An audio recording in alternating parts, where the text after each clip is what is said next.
اهدنا الصراط المستقيم. Assalamualaikum.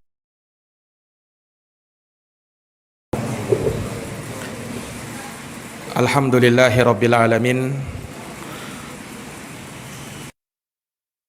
Kita kembali dapat melanjutkan pembahasan dari kitab Akhta'ul Musallin, koreksi kesalahan orang-orang yang salah di dalam pelaksanaan sholat, di mana walhamdulillah telah kita bahas beberapa permasalahan, dan terakhir kita menyebutkan tentang kumpulan kesalahan-kesalahan orang yang sholat pada saat posisi berdiri. Iya, dimana diantara yang telah kita sebutkan, tatkala sebagian orang yang sholat meninggalkan mengangkat tangan pada saat takbiratul ihram atau takbir perpindahan yang lainnya. Di sana ada 4 tempat yang disunnahkan untuk kita mengangkat tangan. Yang pertama apa? Pada saat takbiratul ihram. Yang kedua, bangun dari ruku. Yang ketiga,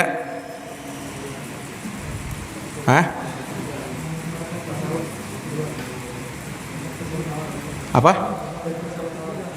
Bukan, itu yang keempat. Yang ketiga, iya, bangkit dari ruku menuju i'tidal. Yang keempat, bangkit dari tasyahud awal atau rakaat kedua menuju rakaat ketiga. Nah, itu 4 tempat di mana disyariatkan bagi orang yang sholat untuk mengangkat kedua tangannya. Ya. Kemudian juga telah kita sebutkan beberapa pembahasan terkait dengan masalah hukum meletakkan tangan kanan di atas tangan kiri. Dan itu dari perkara yang disyariatkan di dalam sholat, dan menyelisih dalam perkara ini sebagian ulama, dan itu yang dipegang dalam madhab orang-orang Syiah. Iya. Dan tentunya kita tidak perlu memandang pendapat mereka, karena penyelisihan mereka yang sangat jauh dari kitabullah dan sunnah Rasulullah sallallahu alaihi wasallam. Taib, hanya saja pada saat kita meletakkan tangan kanan di atas tangan kiri, kita taruh di mana? Di leher, di dada, di pusar, atau di mana? Di mana? Antara pusar dan dada. Kok berarti kalau di dada salah?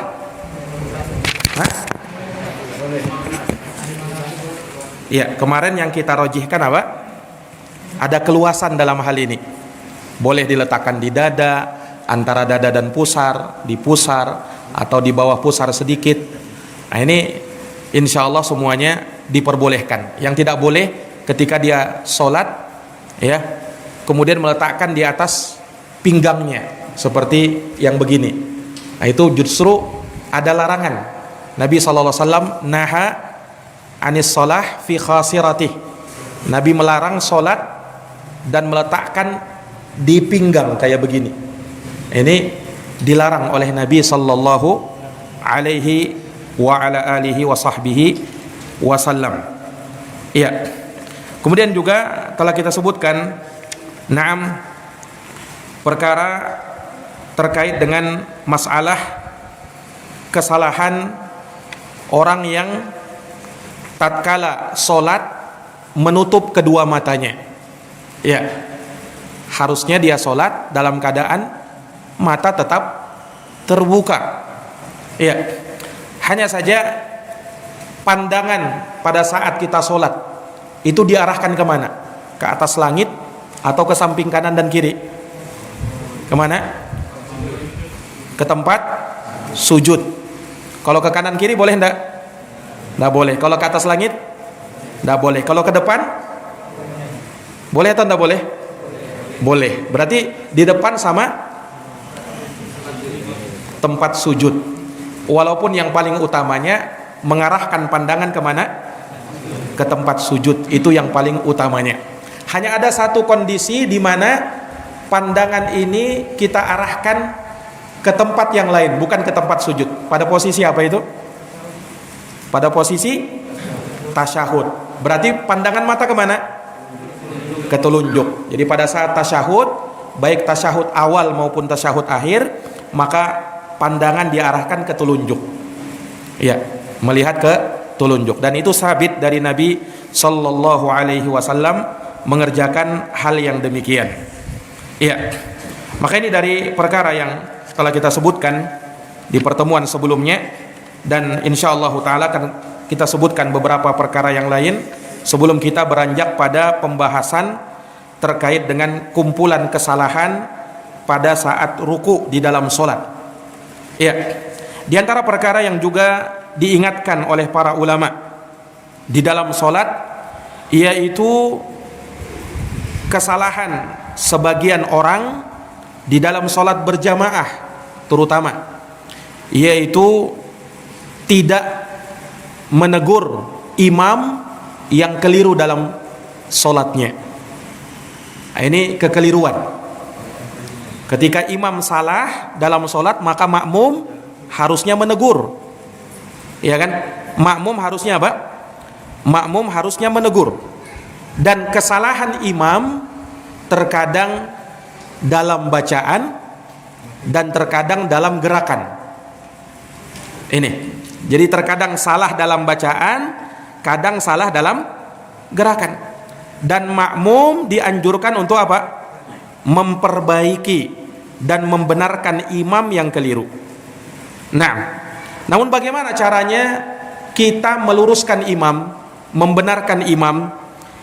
Maka di dalam cara membenarkan imam, ya, maka di sana ada hadis dari sahabat Ibnu Umar radhiyallahu taala anhu, riwayat Imam Abu Daud, di mana disebutkan bahwa annan nabiyya sallallahu alaihi wasallam shalla salatan. Nabi pernah melaksanakan salat, faqara'a fiha falubisa alaihi. Nabi pun membaca bacaannya, namun beliau membacanya terbolak-balik. Nabi membacanya terbolak-balik. Subhanallah, Nabi ini. Jadi kalau Nabi saja seperti itu, apalagi yang lain, iya kan? Nah, ini menunjukkan bahwa Nabi juga manusia biasa. Beliau bisa lupa sebagaimana manusia bisa lupa. Iya. Nabi pernah baca ayat dalam Quran tapi terbolak-balik. Maka apa yang terjadi? Falamman sorofa. Ketika itu tidak ada yang menegur Nabi. Ketika selesai sholat, maka Nabi lihat kepada sahabat Ubay bin Ka'ab. Nah, sahabat Ubay bin Ka'ab ini dikenal sebagai sahabat hafid Al-Quran. Maka beliau mengatakan, Asolaita ma'ana, wahai Ubay, kamu tadi sholat enggak sama kami? Kata Ubay bin Ka'ab, na'am, ya Rasul, saya sholat bersamamu. Maka Rasul mengatakan, fama mana'ak, apa yang menghalangi kamu untuk tidak menegurku? Kata Nabi SAW, apa yang menghalangimu untuk tidak menegurku? Nah, di dalam hadits ini terdapat dalil bolehnya memperbaiki bacaan imam, ya, tatkala imam keliru dalam bacaannya. Iya, tatkala imam keliru dalam bacaannya. Dan kalau kekeliruan tersebut berkaitan dengan bacaan, maka cara memperbaiki imam adalah dengan membuka bacaannya. Kalau ada yang salah, maka dia perbaiki kesalahan tersebut dengan menyebutkan ayat yang sama seperti yang dibaca oleh imam, dengan perbaikan. Nah, dan ini boleh dilakukan bagi laki-laki dan juga boleh bagi jamaah perempuan. Boleh enggak? Boleh. Jamaah perempuan boleh untuk menegur imam yang salah. walaupun imamnya laki-laki. Ya mungkin misalnya tidak ada yang menegur dari jamaah laki-laki, jamaah perempuan boleh menegur. Pak Ustadz, bukankah suara wanita aurat? Yang benar bahwa suara wanita bukan aurat, kecuali kalau mereka mendayu-dayu dalam suaranya, memfitnah. Nah, ini yang seperti ini tidak boleh. Bukan aurat, tapi apa? Bisa memfitnah. Nah, tapi kalau suara biasa, maka itu tidak masalah. Makanya dulu ya, para sahabat Nabi SAW, tatkala hadir para sahabiat juga bertanya kepada Nabi, langsung bertanya dengan suara didengarkan oleh sahabat laki-laki. Dan itu dibolehkan, asalkan apa? Dia perlu memperhatikan suaranya, jangan sampai ya mengeluarkan suara yang seakan manja atau memfitnah dan sebagainya. Nah, ini tidak diperbolehkan. Ya, tapi kalau suara biasa sama tadi seperti memperbaiki imam, maka tidak masalah. Jamaah perempuan juga diperbolehkan untuk hal tersebut. Ya. Ini kalau kesalahan imam berkaitan dengan bacaan solat. Adapun kalau kesalahan imam berkaitan dengan gerakan solat, maka cara memperbaikinya adalah sebagaimana disebutkan dalam hadis. Iya, hadisnya sahih riwayat Imam Abu Daud dan Imam An-Nasai dan disahihkan oleh Syekh Al-Albani. Kata Nabi sallallahu alaihi wasallam, "Idza nabakum syai'un fis shalah falyusabbihur rijal atau falyusabbihir rijal wal yusaffih an-nisa." Iya. Kata Nabi sallallahu alaihi wasallam, apabila terjadi kesalahan di dalam salat, ya, maka hendaknya jamaah laki-laki menegur imam dengan cara bertasbih, yaitu mengucapkan subhanallah. Ini jamaah laki-laki, cara menegur imam yang salah dalam gerakan, subhanallah. Nah, dan bagi jamaah perempuan kata Nabi SAW, wat tasfih lin nisa, ya, wal yusaffih an nisa, dan hendaknya jamaah perempuan menegur imam dengan cara bertepuk tangan. Nah, kalau dalam gerakan cara menegur imam, kalau laki-laki dengan bertasbih yaitu mengucap subhanallah, adapun jamaah perempuan dengan bertepuk tangan. Ya, hadis ini diucapkan oleh Nabi tatkala terjadi di masa Nabi SAW dan teguran kepada sahabat. Jadi pernah dalam sebuah riwayat Nabi SAW, ya, beliau terlambat mengikuti jamaah solat karena ada suatu keperluan beliau. Dan ketika Nabi SAW datang, ternyata jamaah sudah diimami oleh sahabat Abu Bakar. Nah, ketika Nabi datang, para sahabat yang lain menepuk tangannya sebagai isyarat kepada Abu Bakar Nabi sudah datang, supaya digantikan imamnya dengan Rasulullah Sallallahu Alaihi Wasallam.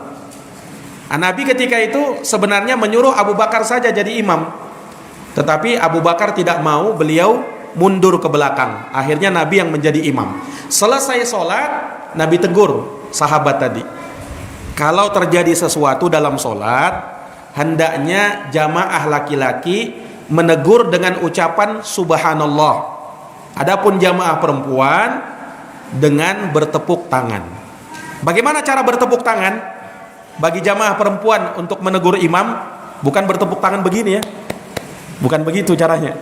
Nah, dijelaskan oleh Imam An-Nawawi rahimahullahu ta'ala, kata beliau, tadribu batun kaffiha al-ayman ala dhahri kaffiha al-aysar, wala tadribu batun kaffin ala batni kaffin ala wajhil la'ab wallahu, fa in fa'alti hakada batalat salatuha limunafatihi as-salah.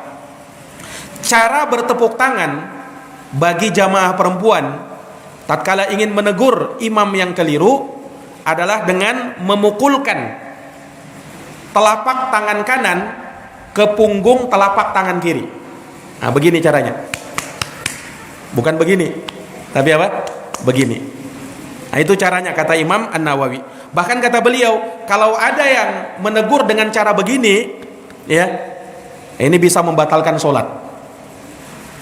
Ya. Nah, jadi jamaah perempuan memukul telapak tangan kanan, ya, ke punggung telapak tangan kiri. Begini, ya. Nah, ini cara bagi jamaah perempuan untuk menegur imam yang keliru. Nah, ikhwani fiddin azani Allah wa iyyakum. Ya, demikian pula kalau misalnya terjadi sesuatu dalam solat, dan ini mungkin sering kadang imam batal dalam solatnya, maka dia pun keluar. Ya, nah, maka kalau imam keluar, tidak usah ribut jamaah, tinggal apa? Digantikan orang yang pas di belakang imam. Dia yang berhak untuk menggantikan siapa? Menggantikan imam. Makanya kata Nabi SAW, liyaliyani minkum ulul ahlami wan nuha. Hendaknya orang yang berada di belakang saya itu adalah orang yang sudah dewasa, yang sudah balik, dan dia punya ilmu. Nah, maksudnya dia paham kalau terjadi sesuatu nanti dia siap untuk menggantikan imam. Makanya para ulama menegur kelirunya, kesalahan.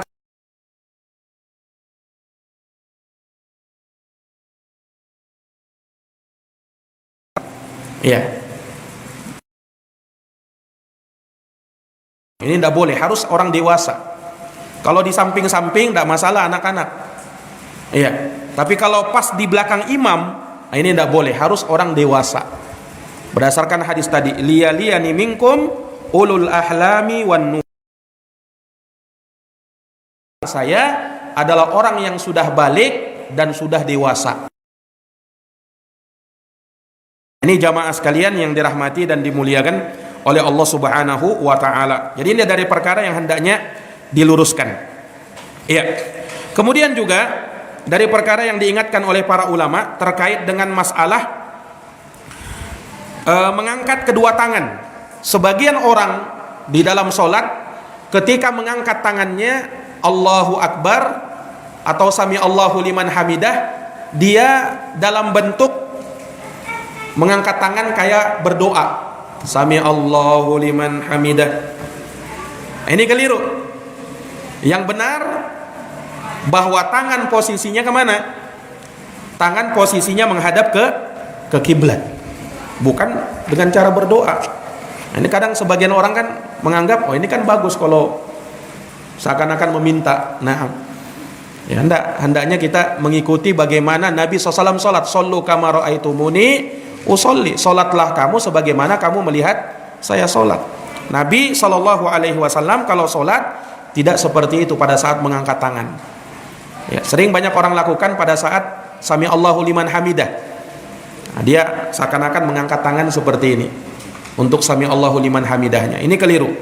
Nah, yang benar sama seperti pada saat mengangkat tangan ketika takbiratul ihram, ketika bangkit dari ruku, ketika mau mau ruku, ya, ketika bangkit dari rakaat kedua menuju rakaat ketiga, itu sama, ya.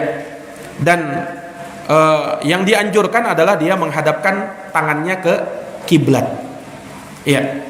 Nah, menghadapkan tangan ke kiblat ini walaupun memang tidak ada dalil yang sahih dari Nabi yang menyebutkannya, namun ada asar yang sahih dari Ibnu Umar, di mana Ibnu Umar annahu kana idza kabbara istahabba ayyastaqbila bi ibhamihil qiblah.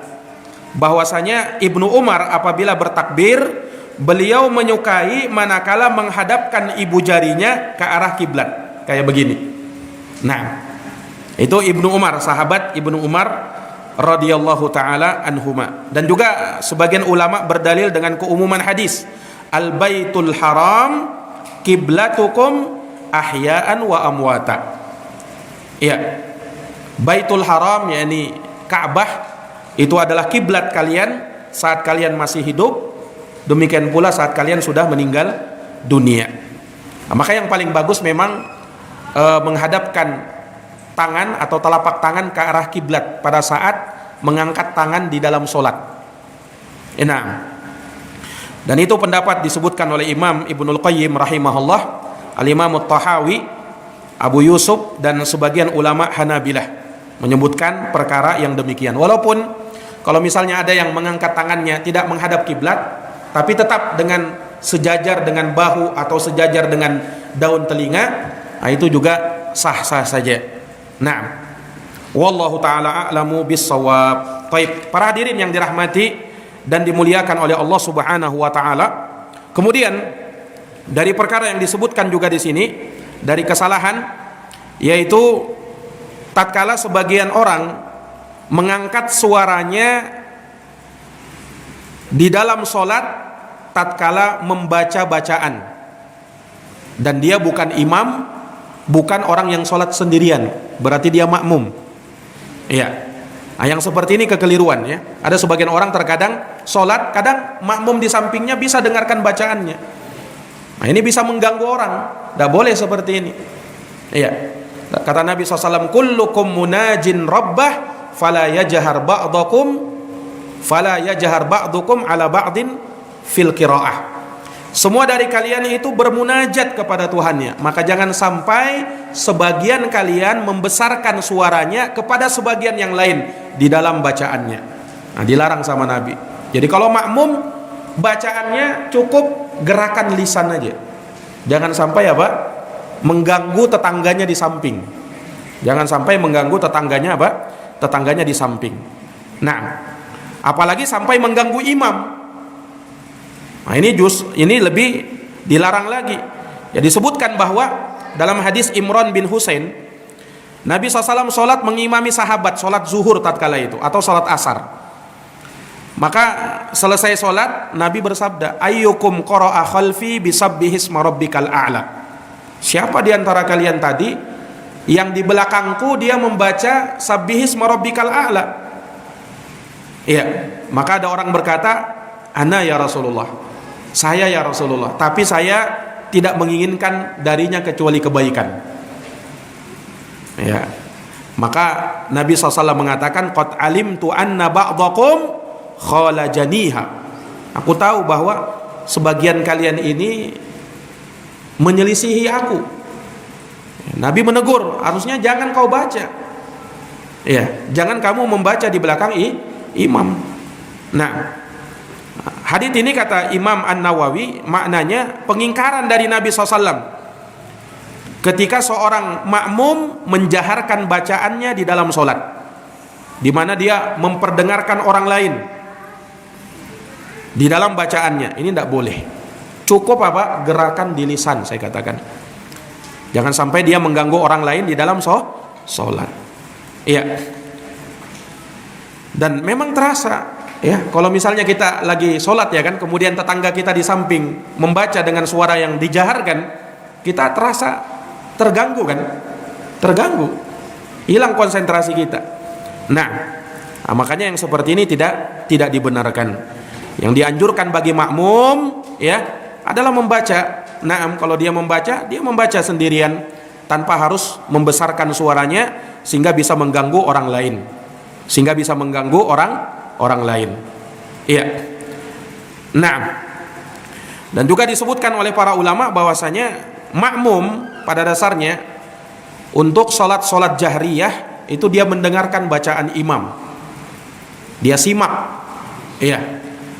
Karena Allah Subhanahu wa taala menyatakan dalam Quran, fa idza quri'a 'alaihimul qur'ana fastami'u lahu wa ansitu la'allakum turhamun. Apabila dibacakan kepada kalian ayat-ayat Quran, dengarkan, simak baik-baik. Diam, simak baik-baik supaya kalian dapat rahmat. Nah, ayat ini dijadikan dalil oleh para ulama bahwa semua bacaan yang dijaharkan oleh imam, makmum hanya menyimak, termasuk bacaan Fatihah. Nah, tapi kita katakan bahwa semua bacaan imam wajib didengarkan oleh makmum dan tidak boleh dia membaca kecuali surat Fatihah. Nah, kalau surat Fatihah wajib makmum pun baca. Kenapa? Berdasarkan hadis Nabi SAW, la solata liman lam yaqra bi fatihatil kitab. Tidak ada solat bagi yang tidak membaca Fatihah. Ini umum Nabi katakan, bagi imam, bagi makmum, dan bagi orang yang sholat sendirian. Dan juga Nabi SAW mengatakan, ya, jangan kalian membaca di belakangku illa bi ummil kitab, kecuali surat Fatihah. Fa innahu la salata liman lam yaqra bi ummil kitab, karena tidak ada solat bagi orang yang tidak membaca surat Al-Fatihah. Jadi Nabi tegur, tidak usah baca yang lain kecuali baca Fatihah. Jelas ini? Nah, jadi kalau misalnya dalam solat jahriyah, imam makmum hanya baca Fatihah. Adapun pada saat imam membaca surat setelah Fatihah, maka makmum cukup menyimak. Nah, beda kalau dalam solat sirriyah, solat zuhur, solat asar, nah, maka makmum juga baca surat setelah Fatihah. Jelas ya? Adapun bacaan zikir yang lain yang memang imam tidak dengarkan bacaannya, maka makmum juga membacanya. Misalnya doa ruku, doa sujud, nah ini makmum juga wajib membacanya. Jelas ini? Nah, ini para hadirin yang dirahmati dan dimuliakan oleh Allah Subhanahu wa taala. Ya. Jadi dari perkara yang keliru ya di dalam salat, tatkala sebagian orang menjaharkan bacaannya di dalam salat sehingga bisa mengganggu orang lain. Yang berhak untuk menjaharkan bacaan itu adalah orang yang dia salat sebagai imam dan dia salat sendirian. Nah, silahkan dia jaharkan. Tapi kalau dia salat sebagai makmum, nah ini jangan sampai kita mengganggu tetangga di samping kita. Taib. Kemudian dari perkara yang juga disebutkan dari kekeliruan tatkala sebagian orang tidak mau berisyarat dengan tangannya pada saat sholat dalam keadaan darurat. Ini catat ini, dalam keadaan darurat. Artinya apa? Boleh berisyarat di dalam sholat kalau memang diperlukan darurat pakai isyarat, maka boleh pakai isyarat. Makanya pernah disebutkan Aisyah radhiyallahu anha ketika beliau sholat gerhana, datang Ummu Salamah. Ummu Salamah lihat Aisyah sholat, loh kenapa ini? Ummu Salamah atau Hafsah? Ya, saya ragu antara dua nama itu. Kalau ndak Ummu Salamah atau Hafsah radhiyallahu taala anhuma. Datang, kemudian Aisyah lagi sholat. Aisyah lagi sholat gerhana. Beliau sholat di rumahnya sendirian. Maka bertanyalah Hafsah ini, ya, sedang ada apa ini? Kenapa kau sholat? Maka Aisyah menunjuk ke atas langit. Jadi Aisyah sholat tunjuk ke atas langit. Kan tidak boleh bicara kan? Karena dalam sholat. Oh, baru Hafsah paham. Oh, ternyata apa? Sedang terjadi gerhana. Sedang terjadi gerhana, dianjurkan sholat. Nah, ini Aisyah berisyarat. Itu diperbolehkan. Nah, itu diperbolehkan. Demikian pula dalam kondisi yang lain, kalau memang diperlukan untuk berisyarat, maka dia berisyarat. Sama misalnya dalam perkara yang wajib untuk dilakukan bagi orang yang sholat, seperti yang pernah kita bahas sebelumnya, ketika dia sholat sendirian, ada orang mau berlalu, ada orang mau lewat, karena boleh lewat di depan orang sholat. Nah, boleh bagi orang yang sholat untuk memberikan isyarat, ya, misalnya dia lagi sholat, seperti itu. Jelas ya? Nah, tapi jangan pula disalahpahami orang. Ada juga yang pas kita kasih gini disalaminya, kiranya mau salam. Ada yang seperti itu, pernah kejadian ya. Nah, ketika dia halau begini, dikiranya mau salaman. Oh, salaman dia. Nah, ya ketawalah orang yang sholat ini. Nah, batal sholatnya. Baik. Nah, itu padahal maksudnya apa? Untuk menghalau. Nggak boleh sholat, nggak boleh lewat di depanku. Kata Nabi apa?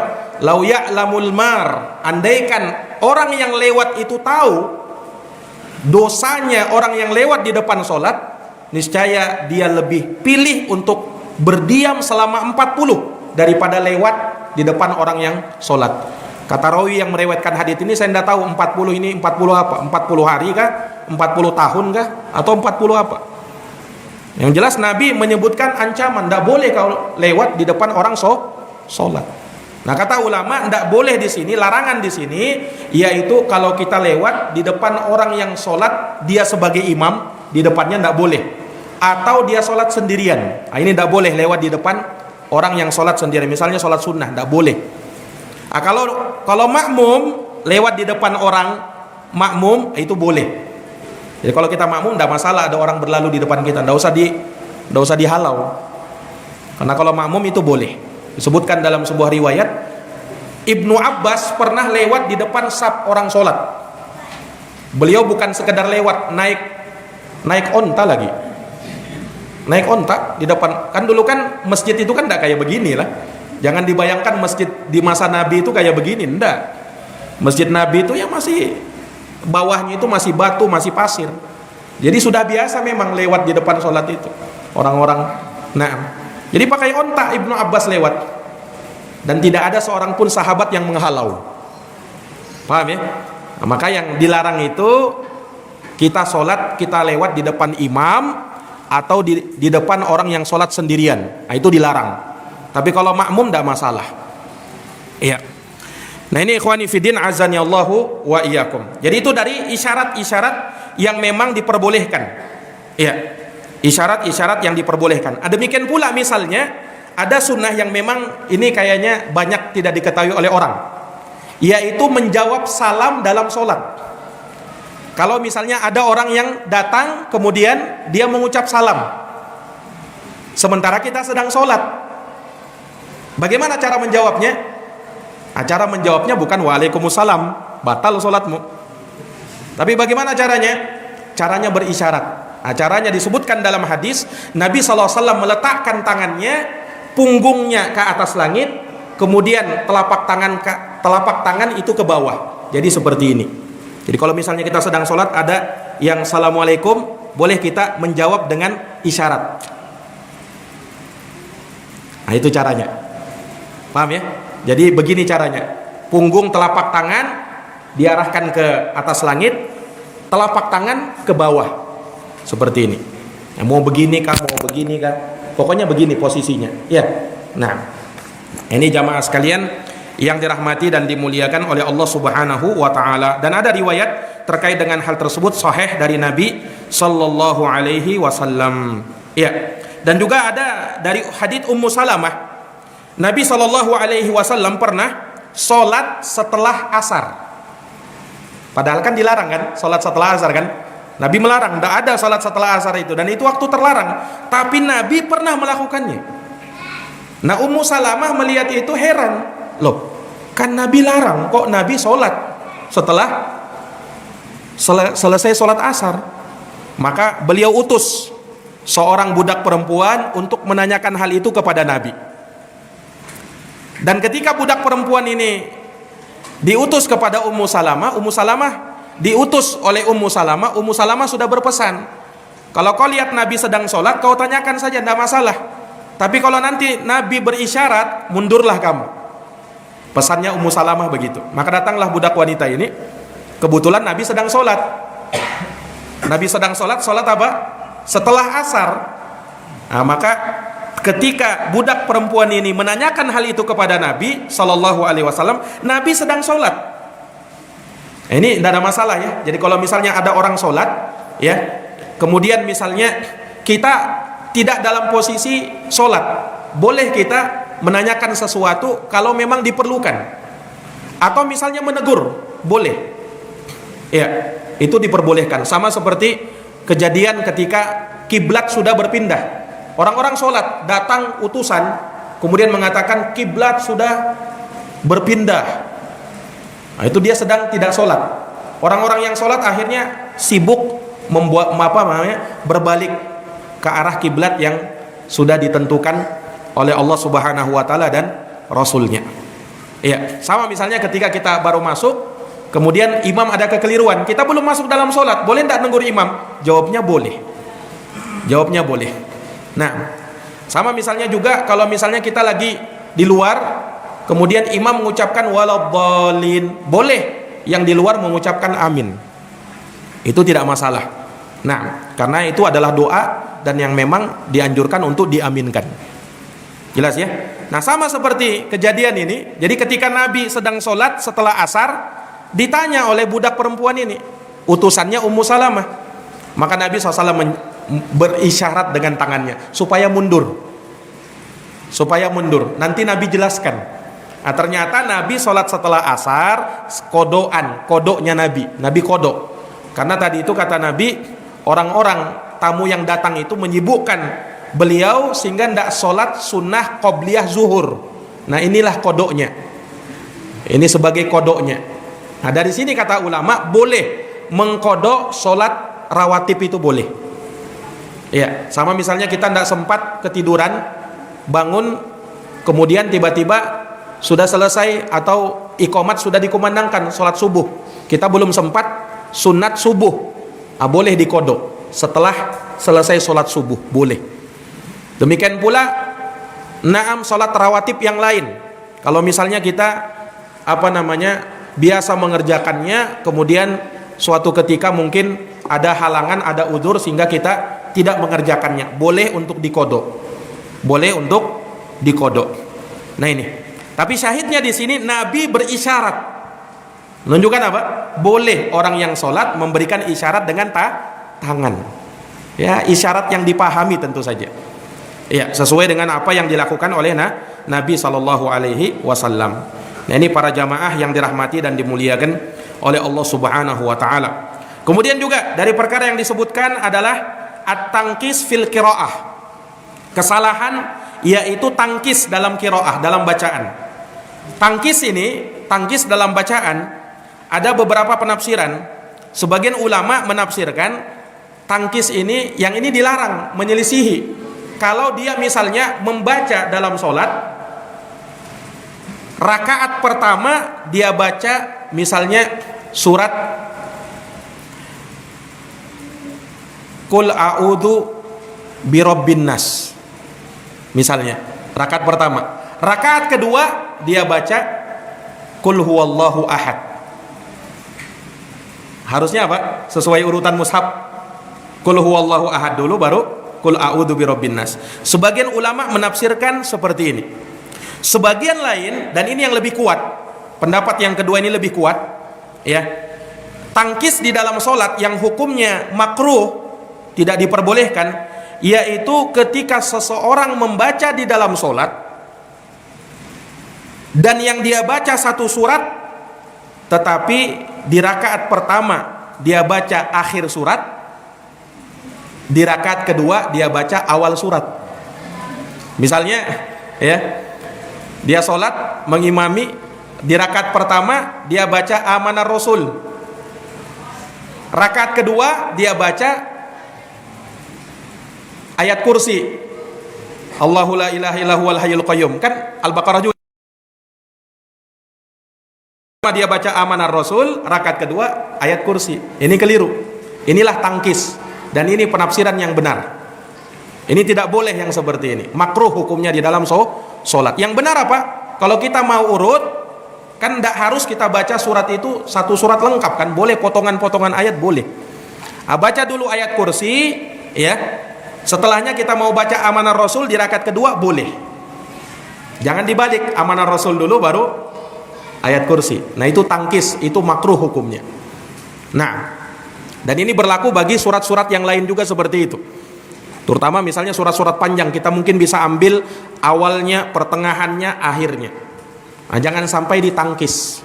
Kalau terbalik misalnya dari membaca misalnya, taruhlah rakaat pertama Qul a'udzu birabbin nas, rakaat kedua Qul a'udzu birabbil falaq. Kalau sesuai mushaf kan Qul a'udzu birabbil falaq dulu, baru Qul a'udzu birabbin nas. Nah, ini tidak masalah. Kalau dia balik seperti itu tidak ada masalah. Karena Nabi sendiri pernah membalik begitu. Nabi pernah sholat bersama Hudzaifah. Nabi sholat malam ini. Hudzaifah datang kemudian mau bermakmum bersama Nabi. Ketika Hudzaifah sholat di belakang Nabi SAW, Nabi membaca surat Al-Baqarah. Surat Al-Baqarah dibaca. Berlalu 100 ayat. Dalam hati Hudzaifah, Nabi ruku ini 100 ayat sudah.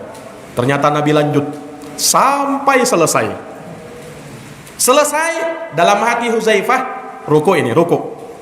Ternyata Nabi lanjut lagi. Baru rakaat pertama. Nabi baca surat An-Nisa. Surat An-Nisa Nabi selesaikan. Setelah Nabi baca surat An-Nisa, Hudzaifah ruku sudah ini. Ternyata Nabi buka lagi surat Ali Imran sampai selesai. Taib syahidnya di situ apa? Sisi pendalilannya mana? Nabi kan baca pertama surat Al-Baqarah, baru surat apa setelahnya? An-Nisa, baru setelahnya Ali Imran. Padahal kalau sesuai urutan apa dulu? Ali Imran dulu baru An-Nisa. Nah, ini menunjukkan boleh seperti itu. Itu boleh. Jelas ya? Nah, ini ikhwani fiddin azani Allahu wa iyyakum. Baik. Jadi ini dari perkara yang disebutkan oleh para ulama, ini tangkis di dalam sholat hendaknya tidak dilakukan dengan penafsiran yang kedua yang tadi kita sebutkan. Ya, baca, ambil dulu pertengahannya di rakaat pertama, baru awalnya di rakaat kedua. Tidak boleh. Harusnya di rakaat pertama di awal ayat dia baca, rakaat kedua boleh dia ambil pertengahan atau akhir. Nah, itu yang tepat. Wallahu alam bis-shawab. Baik. Kemudian dari kesalahan di dalam sholat adalah bersandar di tembok atau di tiang ketika sholat, terutama yang berada di pojok-pojok itu. Nah, biasa kan karena menyandar ini kan, kadang dia sholat santai aja. Nah, ini tidak boleh ya, tidak boleh. Ya, kalau dia bersandar seperti itu, nah ini bisa mengurangi sholatnya dan bisa membatalkan sholatnya. Ya, kata para ulama, kalau dalam sholat sunnah baru boleh. Kalau sholat wajib tidak boleh. Kenapa sholat sunnah boleh? Karena kalau sholat sunnah, jangankan bersandar, duduk aja boleh.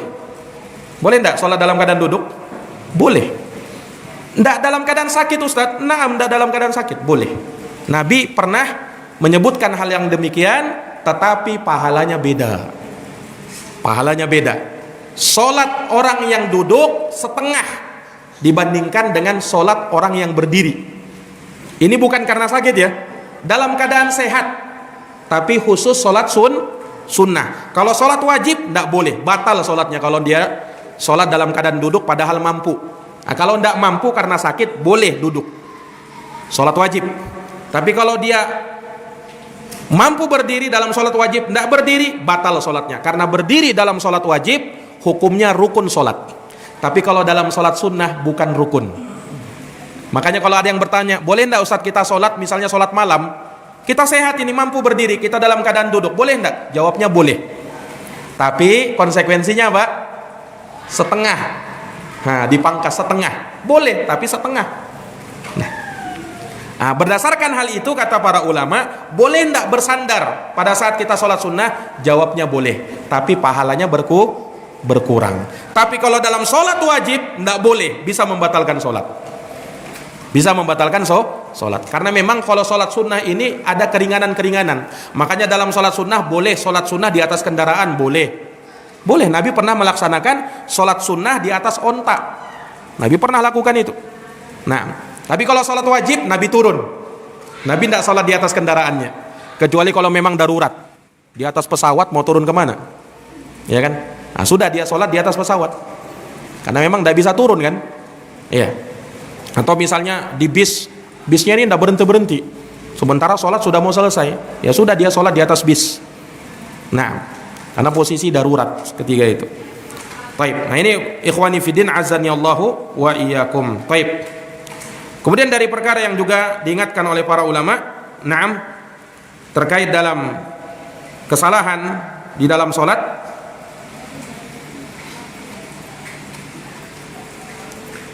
yaitu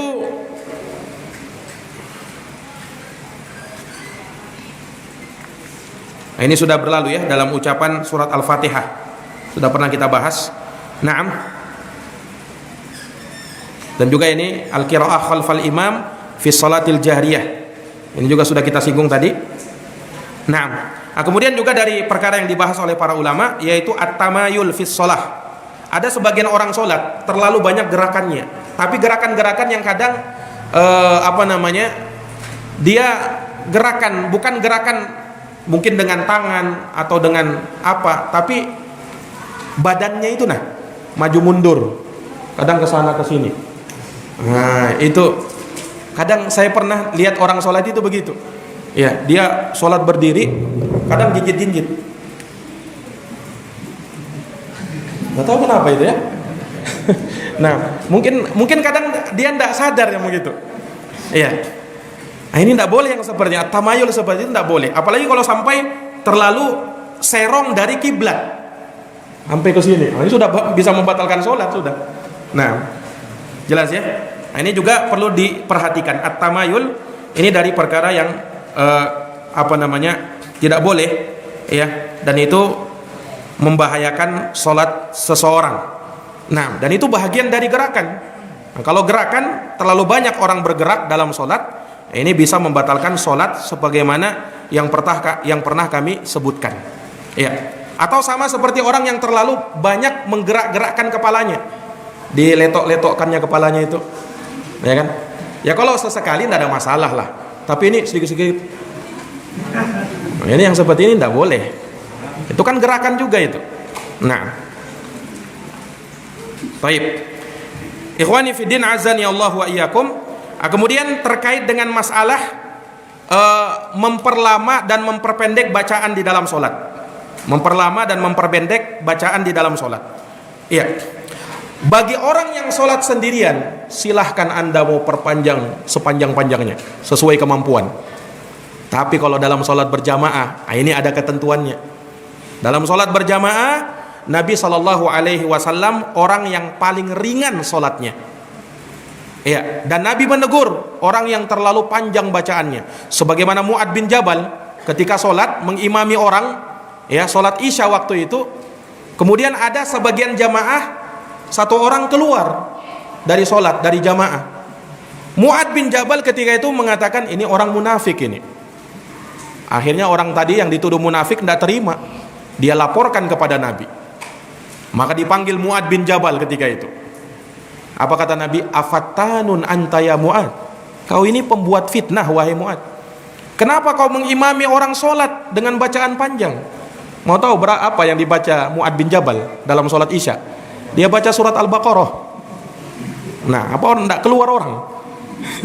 Baca surat Al-Baqarah bukan penggalan-penggalan ayat sampai selesai. 2 juz lebih itu. Nah, akhirnya dia keluar. Nabi menegur, tidak boleh kamu di dalam sholat berjamaah, tidak boleh begitu. Iya, tidak boleh seperti itu. Kata Nabi, kenapa kau tidak baca sabbihisma rabbikal a'la wal laili idza saja wasyamsi waduhaha? Kenapa tidak baca itu? Kata Nabi SAW. Ini menunjukkan bahwa takhfif dalam sholat.